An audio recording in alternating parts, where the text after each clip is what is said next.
What's up, Wisconsin? This is Raised in Wisco. I'm your host, Joel Clayfish, coming to you from the great state of Wisconsin in the Fish Bowl in Concord, Wisconsin, on Civic media stations throughout Wisconsin, Michigan, and Minnesota. Woo-hoo. We are in the thick of it, the heart of it. Winter is here, and hunting is going on in leaps and bounds. Sitting next to me, side by side with me, in the fields, in the forage, in the forests, and on the water of Wisconsin, the Danielle Fairman, co-host of Raised in Wisco, co-host of Kill It, Clean It, Cook It, and co-host of Game Outdoors before that. Those were the TV shows I did like 20 years ago. Yeah, we knew each other. It's been a long time. Way back then. I know, it's so crazy that I look younger now. It is. You look so young. Thank How do you. you do that? It's like, should we call you Benjamin? A lot Button? of Botox. There's Botox in about, I take 3 times the amount of collagen per day that is daily recommendation. Oh. I do. I take 3. Congratulations. You know what collagen is? Yes. It's like made of like cow hooves or something. Yes, just hooves. I'm not kidding. People don't know when they're eating Jell-O, they're eating like the hooves of animals. That's what Jell-O comes from. That's gross. Okay. Yes, I knew I could not talk about food for very long without the chef extraordinaire, the award-winning culinarian, classically trained in French culinary, Chef Ellie Lawton is here as well. Guys, I've been on a gelatin bender. What? Bender? Okay, well, I don't even have any idea what that means. Yeah. How do you get on a gelatin bender? Well, I stopped like eating. Jell-O? You're eating Jell-O? Well, basically. What is happening? I mean, there's always room I for decided Jell-O. I wasn't going to eat candy from the store anymore. So I was going to start making my own. So I have started making my own candy. And okay, it's basically it's a thicker version of a Jell-O jiggler. So I've been on a gelatin bender. What is a Jell-O jiggler? Like, you guys don't know what a Jell-O jiggler is? Somebody help me out. Nobody knows what a Jell-O is. It related to a Jell-O shot? That's all I keep thinking is Jell-O shots. Oh, it is. It's a Jell-O shot. I'm the alcoholic of this group. Jacob's. Megan needs the mic. We're cutting her in already. We think we know what's going on this show. But I'm just telling you, Jacob, at home in the studio. A Jell-O jiggler. A Jell-O jiggler is the thing that Bill Crosby used to make on television. Yes. With the little, you'd use your cookie cutters and you'd make a sheet of Jell-O and you'd cut them out and you'd have little shapes of Jell-O. Yes. They are finger Jell-O. It's a Jell-O cookie. No, finger Jell-O. No, Jell-O, but it's a Jell-O jiggler. Okay, Jell-O cookie. When I was growing up, they would hold them up and jiggle them, and they'd say, "This is my Jell-O jiggler." Well, it's a Jell-O cookie. So, guys. anyways, I've been on a gelatin bender. And gelatin is very, very healthy for you, just like collagen. It's I imagine basically it does a lot about of the same thing. What? Yeah, okay, so I've been making these delicious gummies. I mean, they don't have anything wild in them. It's just gelatin and fruit and Manuka honey and stuff. Ugh. Yeah, and I haven't been eating candy from the store. It's awesome. Yay. Okay, well that's great. I mean, Megan had one. I mean, my recipe's not perfect yet, but it's getting better each week. I have an issue with Jell-O. I don't mind like Jell-O if gelatin's in a lot of recipes. Yeah, and I don't mind it in pies. A lot of times it's used as a thickener. Pie's a pie. But if I eat like finger Jell-O, my mom used to make it out of Knox gelatin, and they were called Knox blocks. Finger Jell-O is what we called them as kids. And all I can remember about that consistency, that really, really firm Jell-O, is that it would strike my gag reflex, and I would struggle. I would absolutely struggle to swallow. Sounds like it really knocked your block off. It knocks. Jacob, write it down. The first dad joke. He's on it. Came from Chef Lawton today. I don't know if all this Jell-O talk behooves us. Jacob! Yeah. You're the best. Yeah, so sorry to get sideways, but the gelatin bender is real. Well, the only Jell-O that I can think I'm of going to bring shots, some so next sorry. week, so get excited for it, people. Everybody's having gelatin. So is that you weekly Wisco? All your Jell-O? No. Jell-O no, shots. but it's been like a little chemistry lab in my kitchen lately. It's super fun. I absolutely used to love when in chemistry class when the teacher would make something that you could all eat at the end of it, whether it was like the the ice, the dry ice boiling in the cup or whatever. I love that stuff. Chemistry teacher never fed us. I guess the recurring theme is that I always loved everything if it had food involved in it in some way. But that's what being from Wisconsin's about. And hey, we have a full studio today. We should probably get to our weekly Wiscos. I'm getting there. We have a full studio, and we had so much fun with these guys that we brought them back to the show. Yes. They are the, I can't. It's we have so the third hard now. for The me to here. say that. The Deer Dorks. Why The Dorks are here. It's because it's such a dorky thing. It's such a fun word. Degrading name. It's better than nerds. Deer We could be But nerds. they named themselves that. Actually, our wives. We as a reminder, our wives named us. Unfortunately, So it's perfect. And that's It's absolutely I'd perfect. say that's pretty PG for what a wife can name you. That's Todd Filter Yes. talking, and he brought along Mike Tyler and Dean. And I'm going to struggle with the Sabel. Sabel. Dang, nabbit. Is the last dang, I name. got it wrong. So Dean, Sabel. Mike, and Todd call themselves the Deer Dorks, and there's actually a history to it. I don't think we laughed as hard as we ever have as when they were on the show. And we had so much fun with them, and we have had outreach from listeners. So we decided to have them back, and they were gracious enough to bring the third dork along with them. And I want to talk, if you didn't hear, I want to know how on earth a group of successful guys end up calling themselves dorks. How did that happen? Yeah, I mean, honestly, it's just because that's what we do is we dork out over deer. I mean, and when we get together, it seems like that's the topic du jour.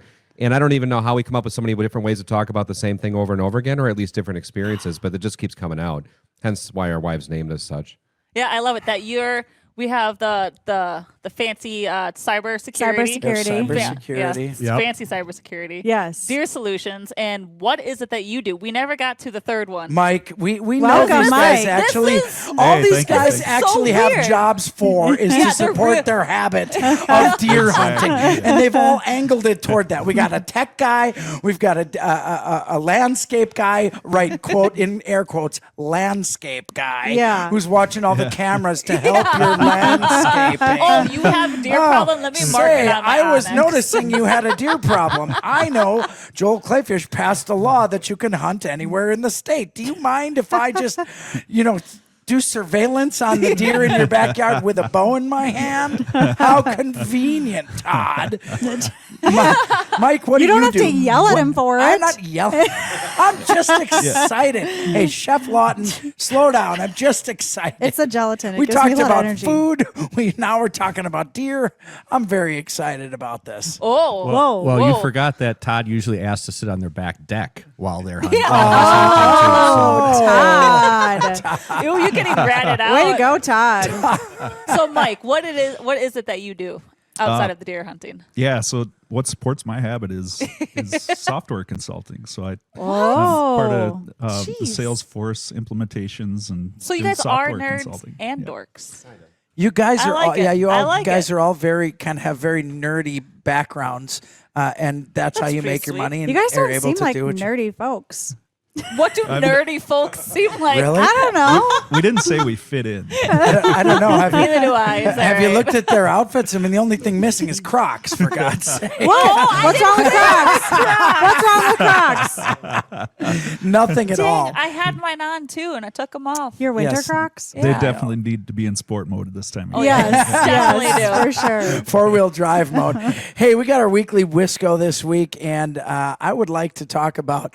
I'd like to start off by saying I have a Danielle-style weekly Wisco this Oh, week why is it negative, Danielle? because I Danielle, have you life started with all of these lessons. weekly Wiscos that either ended up with you at the bottom of a lake or in jail or sick or something.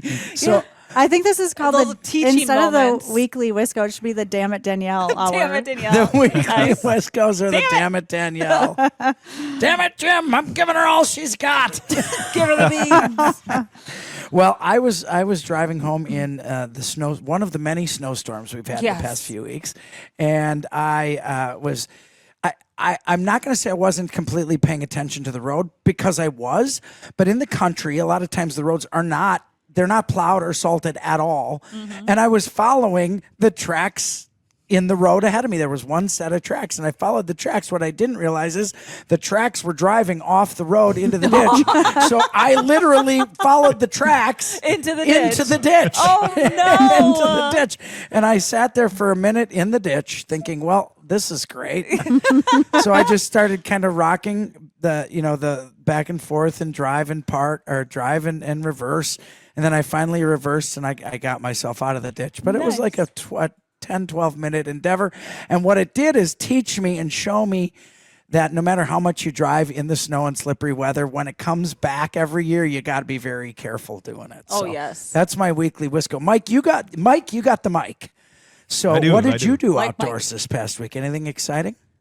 Yeah, actually. So during the gun deer season, I actually brought home a tree from our land up in northern Wisconsin. A tree? And yeah, A tree. A Christmas tree. Oh, yeah. No roots. right there with no you, roots Danielle. I'm like, attached. where is this going?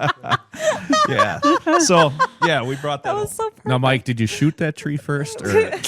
I have hit trees with bullets before, by mistake, of course. But yeah, I brought a tree home, and it's been sitting in my driveway for a while now. And I What? think the Amazon driver got Bring it in. Well, yeah, It's my own cold. laziness, those Sounds like a type of Griswold things start Christmas. to accumulate. Yeah. It's gonna be a squirrel, a bird. So I finally everything in put it there. up in the house. So we're Good good job. now. It's nice. it's in place. Well, good. Danielle, you got a weekly Wisco for us?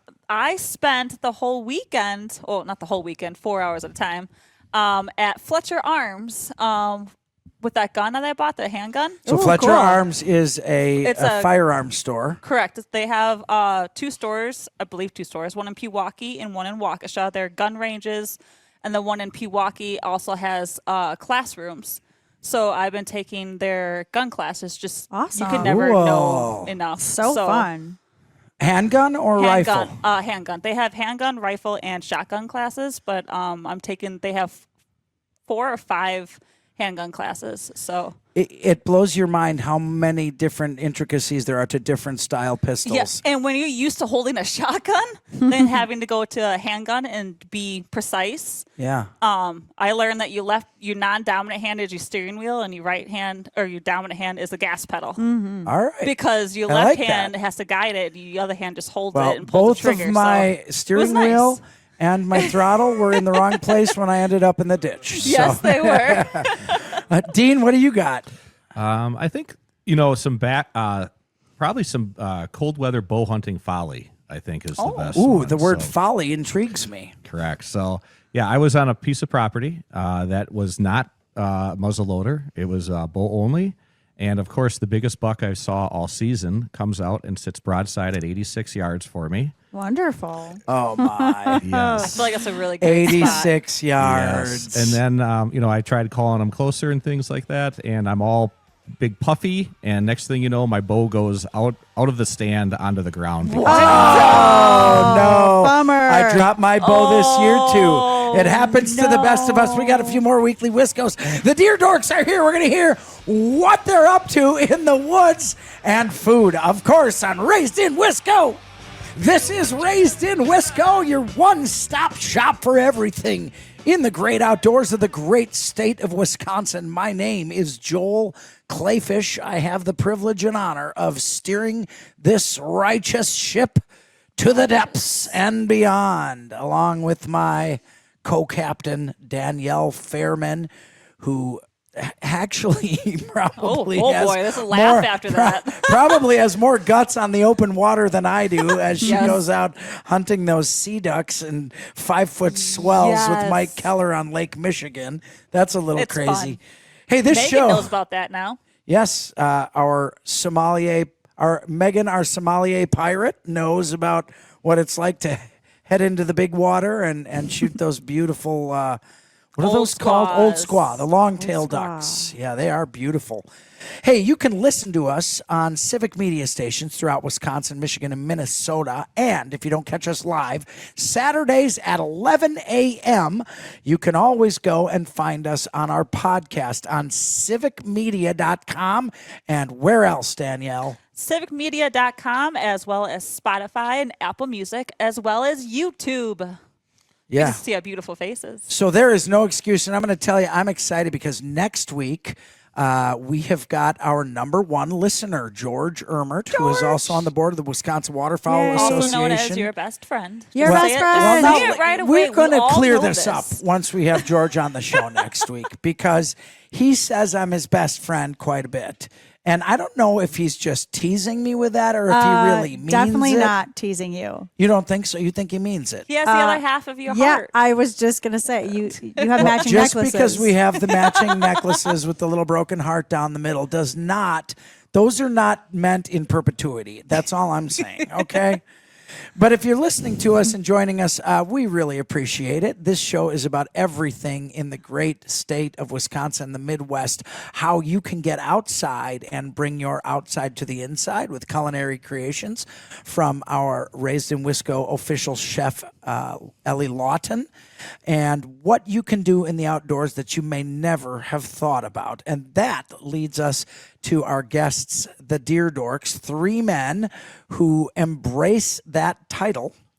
And we learned that their name was given to them by their wives, the Deer Dorks. And I want to hear, what do the Deer Dorks do that make them the Deer Dorks? Oh, now I'm getting nervous because Todd's passing the mic away from himself. None of them know what to say right does he now. not They're like, wanna wait, you answer say that? no, you do. Mike, And I also want to know, what did the wives say after listening to the show? And I have Yeah, another question too.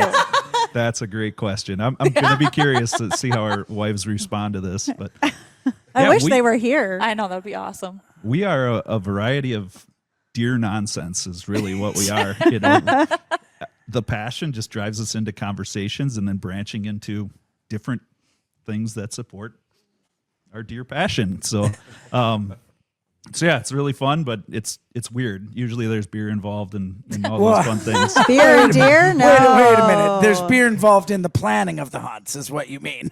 Oh yeah. Yeah, the those are planning. official Deer Dork meetings. I like Okay. it. My goodness. That is definitely a requirement. Yeah, and there's actually science, not just planning. I mean, Science well, with the not beer? experimentation or Can't wait to hear anything, this. but I mean, we share articles. We get into all the different, like all the podcasts, all the things we get our hands on about studying deer movement, all the anything that makes us more effective when we're out in the woods.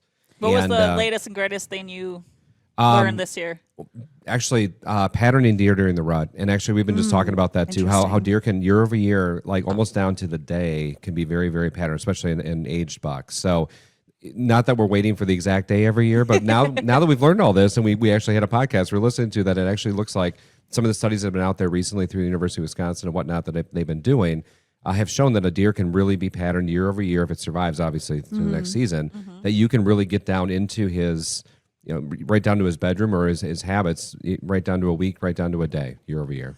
Oh, wow. Really? So tell me what some of those things are that you're talking about. When you listen to other podcasts to learn how to pattern deer, I want to know right now, and I want you to share with our listeners what you learned about the rut that we can pass on and ruin your secret that you got your little club So gets pretty to know. much I we're wanna all know. members of the club now. Right. Well, I mean, we exchange deer cam pics like there's no tomorrow, and we all have those deer. I mean, everybody has that buck that appears early in the fall. It's the deer. It's your number one, and all of a sudden it disappears for 2 months. Yeah. And then he reappears in December, and or whatever it might be. And then, but the study was saying that a lot of times that deer is going to be patterned to that exact way every single time. He's probably in the same place in October, the same place in November. He's by you in September. It's a matter of actually picking up on that and actually capitalizing on it the next year. Nice. That type of thing. So now you have to really get into your pictures and study them and archive them and number them, and we maybe do that a little bit. But How I many, mean, need a deer how many room. hours a week do A you guys war spend room. on the phone together? it's a lot of texts and yeah. pictures and I all of bet. that. So Nonstop. Nice. So tell me what you've learned studying the rut and studying studies about the rut this year that changed the way you will hunt. I think for me, one of the things was the timing of deer movement, even in the rut. So What does that mean? So when they're on their feet during the day is, when a deer will move during the day, there's kind of, and again, this is kind of science, as Todd said, is that we all have heard the rumors of the 10-2 window when the bucks move. Yeah. And they actually had the study where they really didn't show that there was a lot of movement between 10 and 2, where it was still dusk. When is it? Yeah. It was still kind of the normal dawn and dusk was when the majority of that Even movement. during the rut. So the old adage that, hey, they're moving during the day during the rut because they're chasing and they act differently isn't really necessarily true. Well, every deer is different, and they could do that. But if they put it in a study with statistics and all that, all that stuff, they didn't really see a big bump during that time. It was just normal. Yeah, we're going to learn more about that and other secrets, and we're going to learn some of the crazy things the Deer Dorks have done. Plus, we got culinary coming up with Chef Lawton. This is Raised in Wisco. Hey, welcome to Raised in Wisco. If you're just joining us, this show's got a little bit for everybody. Everything we do in the outdoors of Wisconsin, from the exciting to the peaceful, to the joy-filled, to the emotional, the sunsets, the sunrises, the changes in colors, the camping, the hiking, the sideways bananaing. The gelatin. You name it. That's kayaking. Gelatin's kayaking? Well, we do have a lot of cows in the States, so there is a lot of beef gelatin available. I don't know if it's cheaper here than other places, but I would imagine it is. We have the Deer Dorks on the show, and they study deer to the, I'd call it like next level stuff. For sure. I mean, these guys are not only watching their cameras like hawks, they're also studying reports from the University of Wisconsin. They're learning the nocturnal habits of deer as well as daytime movements of deer. And I guess what fascinates me most is what you're learning and how you're applying it to hunting. I mean, I want to know that. Mike, you got the mic, Mike. Yeah, definitely. Yeah, so how we apply it to hunting, I will say, for starters, a lot of this stuff is, through the week while we're working, we're in constant exchange, but then we hit the field. And once we hit the field and we're sitting in a tree stand or whatever, we're giving each other moment by moment updates. So you guys don't go out and hunt the same properties together. You are all on different properties, communicating what's going on, what you've been learning, and how you're applying it to your specific spot. That, yes, exactly. As well as we each represent different areas of the state. So I'd be from the Northern Forest unit. Todd would be more of the central farmland zone, I guess, and Dean is more of the southeast. And I do get some deer hunting down here as well, but primarily up in the Northern Forest unit. Oh, wow. Tell me your greatest deer story. Well, okay, the last 7 years now, actually, it'll be 6 years, I've spent mentoring my children on their hunts. Okay, great. If you take me back to, I have one daughter and two boys. The boys are just kind of naturally into hunting just after, watching me, following me. But the hunt with my daughter back in 2019, opening day of gun deer season, was probably... You know this to the year, to the date. I like it. I do. Everything I can picture. Was a brisk morning. Everything. The morning was nothing. How old was she? So she was... 2019. Gosh, I hope she's the 10 wives year are old. not It was her listening. first hunt, Perfect. first year of Oh. hunt. But yeah, we were sitting in a tree stand together, and we were on an evening hunt. So we hunted the morning, nothing. We hunted the evening, and the goal was just to get her an adult deer. Sure. A doe, buck, didn't matter. And we were sitting there. We got within about the last 45 minutes of daylight, of hunting hours, and I had a doe that came through. We're about 35 yards out, perfectly broadside, and I'm coaching her. I'm like, all right, get it on her, get behind the front shoulder. The doe was mid body, behind the front shoulder. Yep, exactly. And my daughter's left-handed, so she's very precise with everything she does, and there might be some connection there scientifically, but. And she got behind the front shoulder, and she's like, it won't stop moving. She was waiting for it to stop, and the doe wouldn't stop moving. And all of a sudden, with the doe's movements, I was just like, oh my, I think there must be a buck behind her. Oh boy. Sure Dun, enough. dun, dun. Sure enough, I look into the thickest stuff, vegetation, trees, evergreens, and there stands a beautiful big buck Ooh. about 20 yards behind this doe. Oh, And I'm wow. like, Yes. Avery is my daughter's name. I'm like, Avery, hang on. There's another deer coming. Wait, everything I just told you, don't do any of it. Stop. Pause. Freeze. Yeah, but the doe kind of walked her way off, and then here followed the buck, perfectly broadside. Oh, and it was my. just like the gift from the hunting Lord above. Just that buck stopped perfectly broadside. My daughter didn't even need any more direction from me. Oh. Pulled the trigger, bam.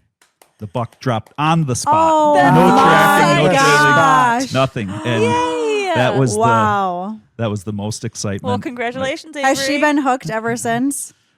Or in and out of it? Yeah, she's not as hooked as my boys for Yeah. sure. But if we talk about that hunt with her, definitely it's something that's that Now so you did wonderful. shoulder mount that deer, I'm hoping. that deer is on the wall. Yeah. Okay, good. That's so On exciting. the wall Love that. and in the on the dinner table, it does not get better. And as a father who's taken daughters hunting, I will tell you there are few things in the world that are much more of an exciting or fulfilling event than being out there with your daughter and seeing it come together.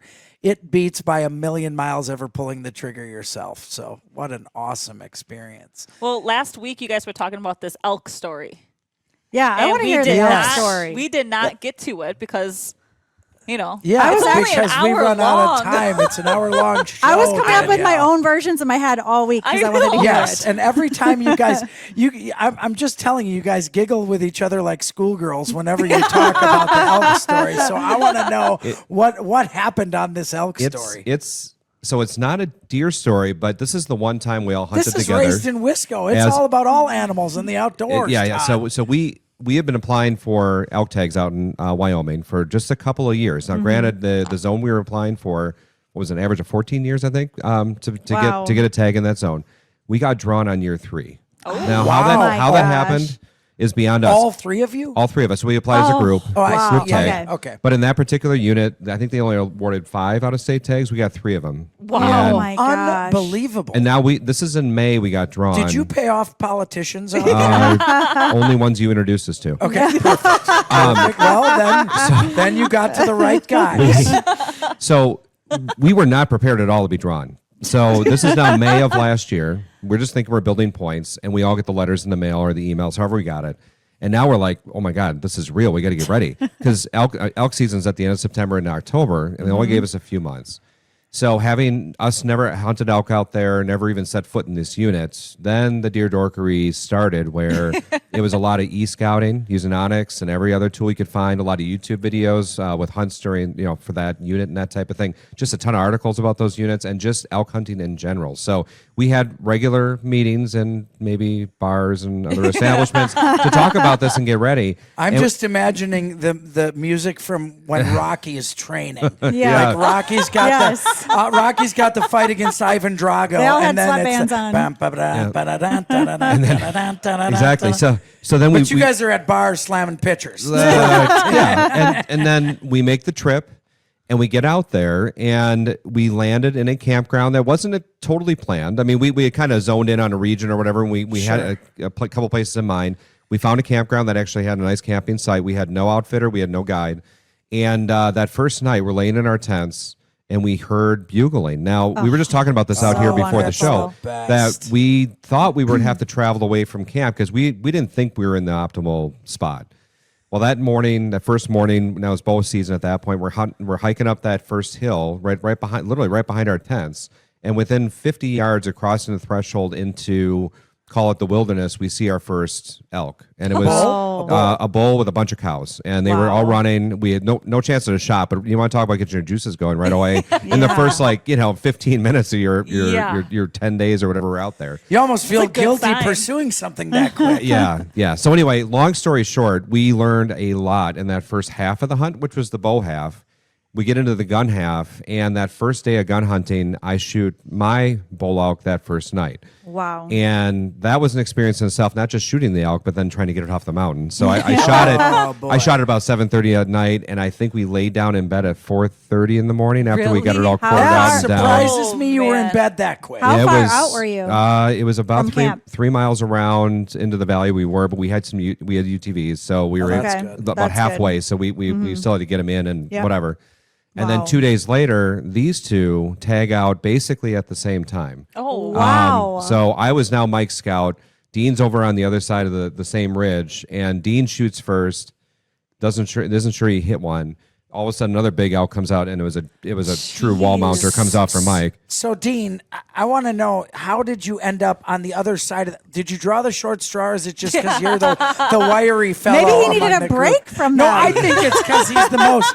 Hey, look, I think the three of us, Deer Dorks, fit in the same category. But, Mike, you're the Dean, you're the wiry one of the group. Is that why they say you're taking the hike, buddy? How far did you walk? Yep. They said, well, that's the tougher path, though. So Dean, you do that one. And, Perfect. Yeah, we had 3 days left with 2 tags, and we kind of split up a little bit to make sure we had some coverage. Wow. But what was the fun thing about Mike and I shooting ours so close together was some Wyoming people stopped by, game warden and a wildlife biologist, and he warned us. He said, "You two do not shoot a bull the same day." Because it's going to take It's a lot of forever for work. you guys to get it off the mountain, and there's only the 3 of you. Boy. So don't do that. Well, So you about, did it. about 2 days later, we did exactly that. So, Well, were you Not listen. communicating? Like, I got one here and you got one. So you go off kind of on your own. What's going through your head when you're in the middle of the wilderness? Look, if your phone doesn't work, if something happens, you are literally in the middle of nowhere, and you're seeing these elk. You're pursuing them on foot. You're in an area you've never been, all by yourself. What's going through your mind when you see this bull elk? well, at that point, we knew the territory a little bit, and because we found that area. Now, I would say about 3 or 4 days earlier, before we found it, I walked up and kind of just did a big hiking trip, and I was chasing some bugles, and I remember thinking to myself that Mike and Todd were going to kill me if I shot an elk. Yeah, about where 3 you were. miles off the top of that hill. And it's not even a hill. it Oh, was a that's what they mountain at get that for point. sending you out. Yeah. But no, it was. Sucker. You guys are taking the hike too. Yeah. Is anyone here a marine biologist? No, I would not. A wildlife biologist. Yeah. Yes. So you see the elk. You eventually yeah. see it near the path. Yeah. Oh, there was no question. It was it fit all the categories of we were gonna shoot at those elk. So. Well, with that trip being done, what would you change next time? Anything you would change? Like what you should have packed, brought, anything? Oh, Todd's ready for this one. Physical fitness. I mean, with only a few months to go, there's only so much we could do, to be honest. But I'll tell you what, I mean, that will test your body like nothing else, especially at our age. You know, we're late 40s, early 50s. Maybe next time you put down the beer and you pick up water Well, yeah. I in mean, your meetings. Let's talk about some other options. there. but physical fitness, that was my answer. Physical fitness, nice. I think that's everybody's answer though when they go out on that trip. Yeah. No matter what. I think people underestimate, one of the things people underestimate about using the great outdoors is, and I try to embody this when I hunt, because even if you're hunting is something as simply as geese in a field, you're packing out 100 pounds of gear on your back and you're walking 300 yards into a field. That is extremely excruciating cardiovascular. And I always say, hey, free exercise. It's so much better every time. And you may be exhausted coming back, hiking everything back to the truck, but you're getting exercise out there and you get to be in the great outdoors of Wisconsin, and that is fantastic. And what happens when you're successful in the great outdoors? You definitely get to eat it. Chef Lawton has got our recipe of the week, easy and delicious, on Raised in Wisco. Here on Raised in Wisco, we don't care if you're a Democrat, Republican, conservative, liberal. We just don't care, because we love to have what we all have in common as a major part of the show. Folks, my name is Joel Clayfish. Sitting alongside of me is Danielle Fairman in the co-pilot seat, and award-winning culinarian chef Ellie Lawton, and there's one thing that bonds us all, no matter your political philosophies, Long no matter hair. your beliefs. Long hair. Yeah, you have long hair. I have long It's hair. long- She has it's long hair. it's We all have longest long it's hair. been What? in a Mine's so while. short. That's not where I was going with this. We all have hair. We all have hair. Yes. Hopefully not in the Well, food we're not about all- to eat. Not all the Deer Dorks have hair, but Yes, they do. oh yes, they have some. Yes, we have been having a great time. Our with recipe's going to be the hairy. Deer Dorks, and we are to the part of the show that I love, talking about how you're going to take that wild game from the field to the table. Chef Lawton, what have we got this week? Well, my recipe for the week is a spicy miso ramen with ground pheasant. Oh my, that sounds Yum. amazing. But before we get to that, I want the dorks to tell us a good recipe that they did with their elk. Oh yeah, Be- they ended up first with of all- 3 elk. First of all, I want to know how many pounds of meat you brought back. And then I want to know one of your favorite dishes you made with the elk. All right. So the meat was quite a bit. Yeah, I imagine. 3 elk. They're elk. That's like Yes. hauling See, 3 they're cows elk. home. Yeah.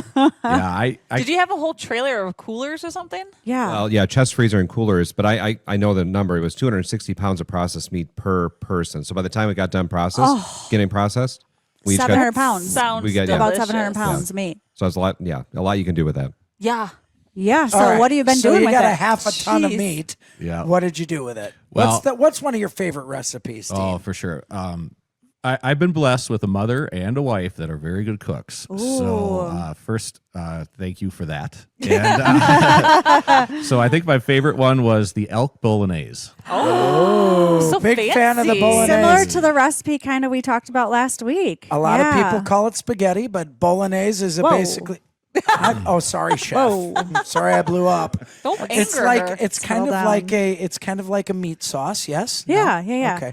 All right. Well, let's hear it. Yeah, How do you Dean, make it? tell Well, us it's- all about it. There's definitely a difference. The elk was sweet. It had a little bit of a Yeah. Mm-hmm. sweet flavor to it and things. Like a and- wild boar almost. Yeah. Okay. Yeah, it really brought out a nice flavor. And then Love there's some elk. big, thick egg noodles, I believe, is what it was with.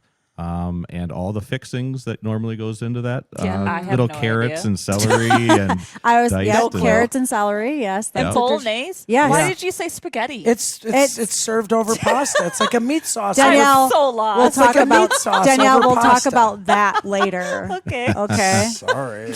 Yeah. So I'm that Italian, one, that it's one all would be my spaghetti to favorite. me. And then I think you see in elk chili, you kind of have that same Ooh. flavoring of that sweet elk meat. Yeah. It's Now a, I it's a know big that difference. That yeah. sounds Oh, delicious. those are 2 fantastic recipes. Yeah, good job. All Your wife right. and mom. Well, nice. me so hungry. What do we got? Let's get to the miso soup.